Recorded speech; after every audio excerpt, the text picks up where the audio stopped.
Hello guys, welcome to my channel Linglet Hub. Hope so you all are doing great. So in this video I'm going to tell you about modal auxiliary verbs. We will discuss definition, list of modal auxiliary verbs, structure, groups and perfect modals of modal auxiliary verbs. So let's start with the definition. Okay, so what are the definition? Modal auxiliary verbs are the part of the verbal phrases of the sentences. Verbal phrases are those phrases which contains the verb. The verb part of the sentence is the verbal phrases and modal auxiliary verbs are the part of it. These modal auxiliary verbs always accompany, assist or help other verbs. They are used to add meanings into the main verb. It comes with the main verb. They add abstract meaning like obligation, permission, advice, possibility, and all these types of the abstract meanings are added by modal auxiliary verbs. So what are the list of modal verbs? Let me tell you. These are a few list of modal verbs: can, could, be able to, must, have to, need, should, ought to, may, might. These all are modal auxiliary verbs. You should remember this list, it will help you. So now let's see the structure of modal verbs so that you can understand it in detail.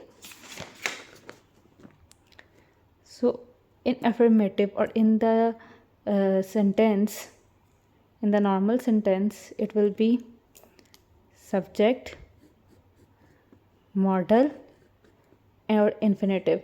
Infinitive means infinitive verb or main verb. In infinitive, you will use the first form of verb.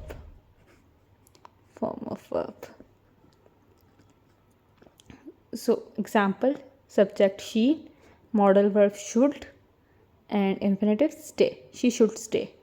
So here modal verb is used with the main verb to add meaning to it. In the negative sentences, should, modal, and with modal it will come not, and then infinitive or main verb. She shouldn't stay. Interrogative, wh, why, what, who, whom, whose. It will come with it, modal verb will come, then subject will come, and then infinitive will come. Why should she stay? This is the structure.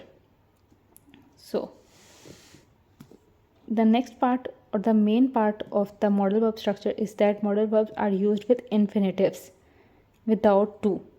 Infinitives are those verbs which are used with the to verb. For example, to stay. You always use first form of verbs or infinitive verbs with the to. To stay, to live, to hate. These all are, we use to with the infinitives or first form of verb. But here in the modal verbs, when you are using the modal verbs, you will use the infinitive verb without using the to.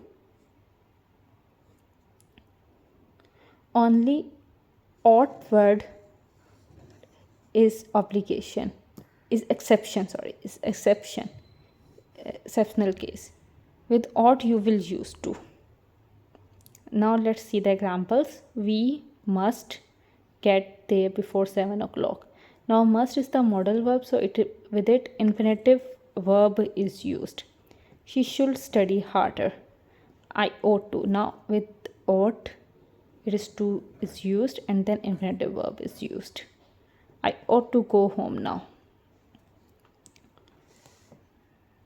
So this is the structure. Modal verbs, another important part, do not add s or es to the third person singular. They are invariable verbs.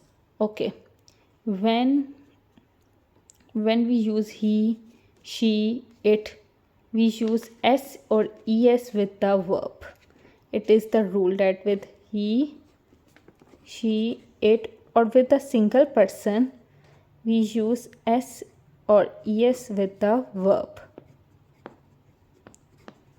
But this rule will not applicable in the modal verbs. We will not say he can swim, yeah, he can swims. No, we will not use it. We will only use he can swim. We will not use s or es in it. Another part of modal verb structure, they don't need auxiliaries to form short answers or negatives and interrogative sentences. She shouldn't eat salt. They don't need auxiliary verbs. Auxiliary verbs or main verbs. May I help you? Yes, you may. There are two types of auxiliary verbs, primary and modal.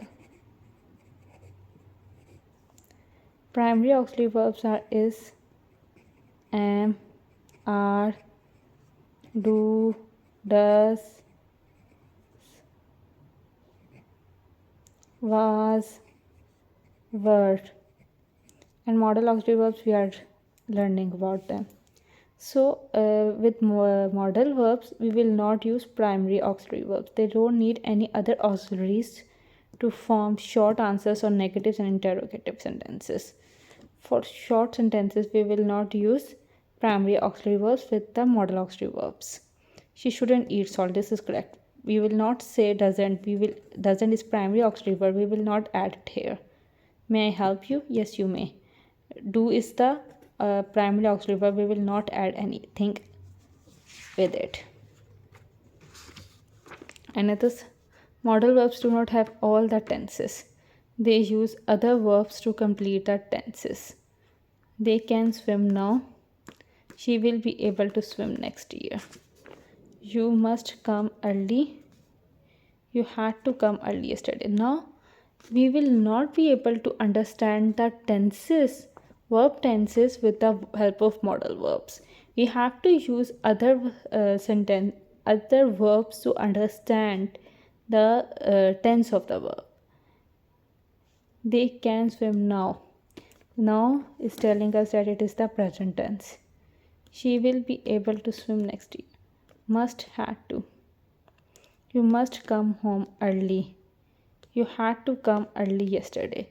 Now, you had to is used here so that the tense can be determined. It was a long sentence, so we have used the primary auxiliary verb with the modal auxiliary verb. So this is the structure. Now we are going to the groups of modal verbs. We will discuss the group of modal verbs in the part 2 of this video. So stay tuned with me for the part 2. Thank you so much.